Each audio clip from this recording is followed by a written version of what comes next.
Stop waiting on your ex.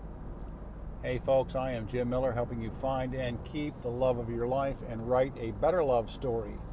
I would like to ask, if you're new to the channel, hit the subscribe button. When you do that, tick that little bell icon so you're notified whenever I upload new content.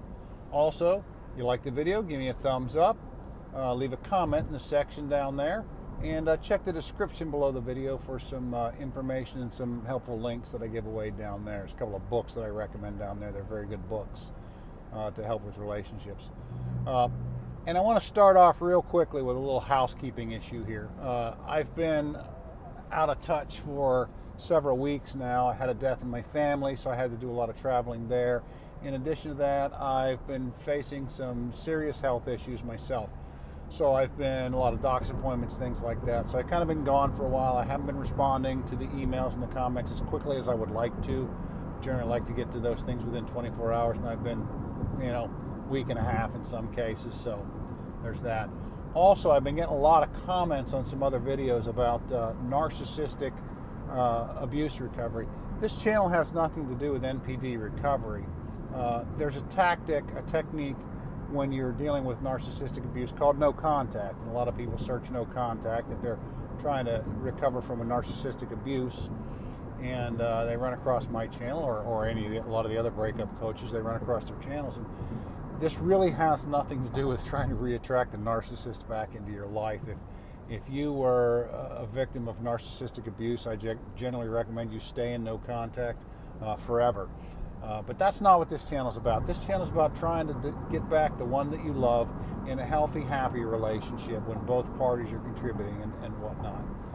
But here's what I wanted to talk about tonight. Stop waiting on your ex. I get this all the time. I get a lot of emails from people, back and forth. They're hurting. They're in a breakup and they hurt. And they, what can I do? How can I make this better? What can I do to make this better? And my advice is generally all the same. You want to go into no contact, obviously. And not just so your ex will miss you, but you want to go into no contact and take that time to work on yourself, to spend that time on you, to become the best version of you that you can be. Not for your ex, not for anybody else, but for you. I've spent a lot of time working on myself, and it's paid off tremendous rewards. It really has. But I got a handful of these people in these emails that just cannot seem to let go. They're not really doing anything. They're just waiting for the ex to come back. And I got an email the other day, and there was a girl that asked me, she says, it's been 9 months, and I haven't been in contact, and I can't move on, and I just don't know what else to do. And my advice is the same, and you get to the point, if you were in a 6-month relationship and you're 9 months down the road from the breakup and you can't move on and you're just sitting around and every thought is about your ex coming back and how I love this person, how can I get them back? I would recommend you seek a therapist. And I don't mean that in a bad way. I mean that in the most positive way. Find a therapist, someone you can talk to, a counselor, a social worker, whatever, someone that you can talk to that can help you get beyond this. Because if you're hung up on an ex 9 months after a breakup for a 6-month relationship or even a year relationship, if you're hung up that long, you have some attachment issues there, and I think that it's probably best that you seek professional help to deal with that because it's not healthy and it eats all your energy, and it's just not a good thing. Another case is that I have a guy who has been writing me, and we've been back and forth, and I always am saying the same thing. Just stay in no contact. There's nothing you can do. Understand, people, all breakups are different and all people are different. A lot of times the ex does not come back. Some of these people will write to me and we'll converse back and forth a little bit. Some of them report, the ex came back. They'd worked on themselves. They'd built themselves back up. The ex came back. They're in a much healthier, happier relationship now. And they really like the way things are going because they took that time to deal with their own issues. But then I get this other guy who writes me, and basically he's been broken up now, I guess, about 6 months. And I get like this 5-page email basically recounting every post that she's put on Facebook and Instagram since the day they broke up, and what he interprets that to mean, and what he thinks that means, and what message that she's trying to send to him. And I have to be honest, after 6 months, she's probably not sending you any messages at all. She's living her life. He's living his life. Exes will use social media sometimes to send things out, but if you're stalking that social media and you're paying attention to every little word, every little aspect, every little emoji, every little picture, every little everything, you're not focusing on yourself. And if you're not focusing on yourself, that's bad.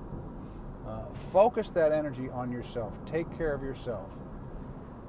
I've told this to people before when I was broken up some years back, and my ex did come back. In fact, we just moved in together on a 2-year lease for the time being. I'm very happy about that. The relationship is better than it ever has been.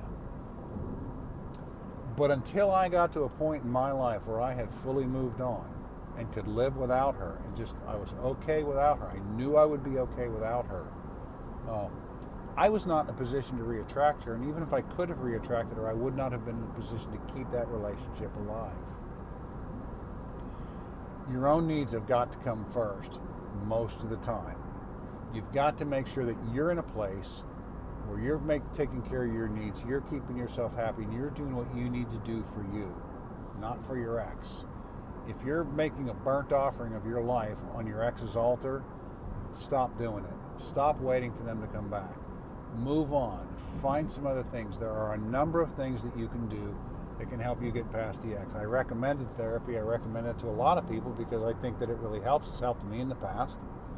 But aside from that, find hobbies that you like to do. You don't necessarily want to distract yourself away, but again, if you're stuck in that loop 9 months down the road, you're still replaying and replaying and replaying. It's time to change the tape. It's time to put some different information in there, because all you're doing is reaffirming that you are not together, and you are making yourself sick, and your ex is off doing whatever, and they don't even feel it. So understand that getting your ex back is not always a tricky proposition, but it just doesn't always happen. You have to be prepared for both sides. And if you're not prepared for both sides, there's you need to find a way to get there. If there's anything that I want to say, I guess that's just it. Like I said, a lot of emails that I've gotten, a lot of people either get their ex back or they move on and things are great, but I do have this small handful of people that just cannot seem to let go. And I email them back and they write back to me, yeah, but, okay? Your case may be different. A lot of times cases are different, but it's not that much different. And if you're having a problem, like I said, if you're having a problem moving on, you can't live your own life. You can't put your own priorities and your own needs ahead of anything else because you're just waiting for that ex to come back. You're wasting your life away. So stop doing it. Anyway, folks, just a quick message that I wanted to say, and I'm going to try and produce more content, trying to get them out there. Like I said, I've got some health issues right now that are kind of keeping me on the road, keeping me in a lot of doctor's offices and whatnot. So that's kind of what I'm dealing with. But I want to let you know, the channel is growing, and I love you people to death. I really do. I get so many nice comments and so many nice emails, and so many people say so many nice things. And that just means the world to me. I hope I'm making a difference in somebody's life. Before too long here, I am going to pay attention to the links below the description. I'm going to start posting a link down there where if you want to, you would be able to schedule a one-on-one session with me, possibly with Skype or phone, and be able to do that. And I'm hoping that's something that I can do to maybe break through to the next barrier and really kind of take this relationship coaching up to the next level. Anyway, folks, again, love you. Jim Miller, helping you find and keep the love of your life. And I say write a better love story. This is not a channel about writing. Live a better love story. Just to have a better love story in your life. Something you can be proud you can tell people about. So have a great day. I will talk to you soon. Bye.